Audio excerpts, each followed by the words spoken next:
How to factory reset your Google Nest Mini. If you want to factory reset your Google Nest Mini, it's actually quite simple. Now we're going to do this right from the Nest Mini itself. Currently you can see power is being supplied as I have plugged in the cable, and you can see that it's currently turned on as well. So what do I do if I want to reset it? Well, to reset it, you just have to hold on this at the center of this Nest Mini. So you just have to hold like this, and until it gives with a pop-up, a warning. So it will give me a warning that says we're about to completely reset the device. If you want to cancel it, you have to release the fingers until all the 4 slots are filled in this light.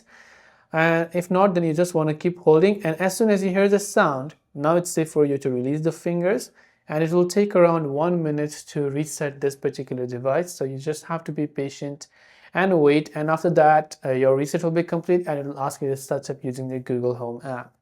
So I hope the video helped you out, and if you have any questions, feel free to leave them down below. Thanks for watching till the very end of the tutorial, and see you soon as always in the next video.